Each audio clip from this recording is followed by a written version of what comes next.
मला माहितीये तुला काही मी फार आवडत नाही ना. नाही म्हणजे कधी दाराशी आले नाही ना तुझ्या, मला नेहमी काही बाई बोलत असते बाई मी तुला. पण मला हे बी माहितीये बरं का, या जगात तुझ्याशिवाय काही पर्याय बी नाही रे. छोटीशीच गोष्ट करायची तुला. आमच्या यांचा पगार आला रे 18,000 रुपये.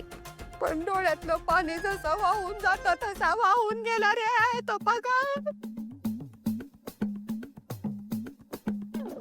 तू सावळीचा मित्र आहे की नाही?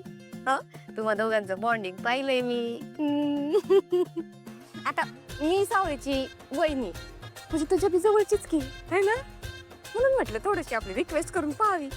नाही म्हणजे तुला बी कसं काहीतरी वेगळं केल्यासारखं वाटल, रोजच्या दुनियादारीतून कुणाला तरी मदत केल्यासारखी वाटल. हा, जस्ट गंमत म्हणून करून बघ, आहे की नाही?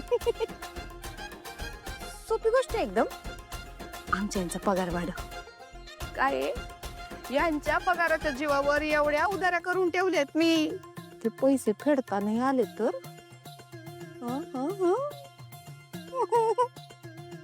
म्हणून म्हटलं तुला तुझ्या पायाशी येऊन रिक्वेस्ट करावी. मला माहिती काही मजाच करता येणार नाही रे मला, सगळी कशी अशी गडबड होऊन जाईल. म्हणून म्हणलं हे बघ, मी आता अर्ज टाकलंय ना, याच्यावर विचार कर. हा, आरामात, काही टेन्शन नाही.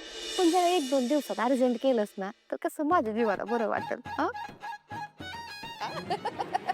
बाकी काही गडबड नाही, बाकी सगळं चांगलं चालू आहे.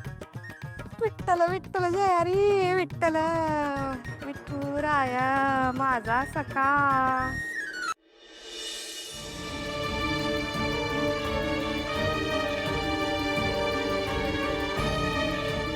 घेऊन जाते परत. बोलायचं नाही ना माझ्याशी, मग जाई नको मला. जा, असंच बसून राहील मी, होऊ दे मला त्रास. सारंग आवडतो ना तुला? सारंगवर खूप प्रेम आहे ना तुझं. मग आपण आता तुला शिक्षा देऊया. आजपासून तू सारंगशी बोलायचं नाहीस.